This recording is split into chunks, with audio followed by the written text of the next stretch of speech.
Քաղաքը ինչպես միշտ շնչում է, բոլորն իրար հարգում են, հիշում են դպրոցը, հիշողություններ են արթնանում բոլորի մեջ։ Անժելա Շամիրի Հարությունյան, կրթության ոլորտում մեծ ավանդ ունեցող մանկավարժ, ով այսօր իր վաստակած հանգիստն է վայելում։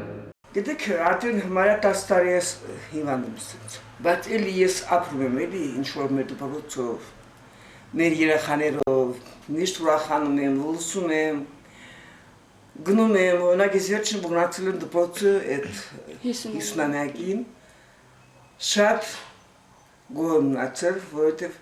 ես նորից ընկել եմ իմ հիշողության տարիների մեջ, որ ես ոնց է դպրոցում աշխատում, ինչ աշակերտներ էին սովորում են ժամանակ դպրոցի զամդիրեկտորի է, по воспитательной части. Անժելա Շամիրովն անմեծ տարբերություն է տեսնում նախկին և ներկա սերունդների միջև։ Առաջվա մեր դասիրակաց երեխաները ավելի կուլտուրական, ավելի լավ էին ինձ համար, ես չգիտեմ գուցե հիմա ավելի լավ են, բայց ինձ համար ժամանակ հարգանքը ոնց են հարգում մանկավարժներին, ուրիշ էր դասիրակացնում։ Հիմա գուցե ավելի լավ է, չգիտեմ։ Վաստակաշատ ուսուցչուհին այսօր քաղաքը ավելի բարեկարգ և գեղեցիկ է տեսնում։ Քաղաքը շատ է փոխվել։ Ինչ կա, որ եկել եմ ես դասավանդելու, 19 տարեկան է, որ եկել եմ ես Քաջան, 66 թվականին էր, թե 67 թվականին, չի միշում թե։ Օրինակ, այն ժամանակ շենքերը կառուցել իհարկե հիշում եմ, այս ներքև շենքերում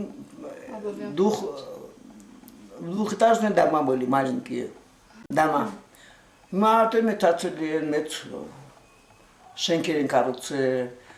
փոխված է շատ ու շատ Քաջարանը։ Գիտեմ, որ Արալողում ես որտեղ դասավանդել եմ, չէ, դեռ արդեն կառուցում են նոր շենքեր, փոխել են քանել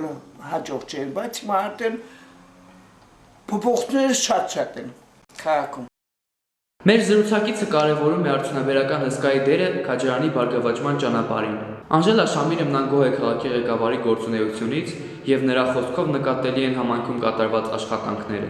Քաղաքի տոնի կապակցությամբ վաստակաշատ ուսուցչուհին իր բարեմաղթանքները հղեց։ Մաղթում եմ, որ բոլոր լավն են, բոլորը իրար սիրեն, հարգեն։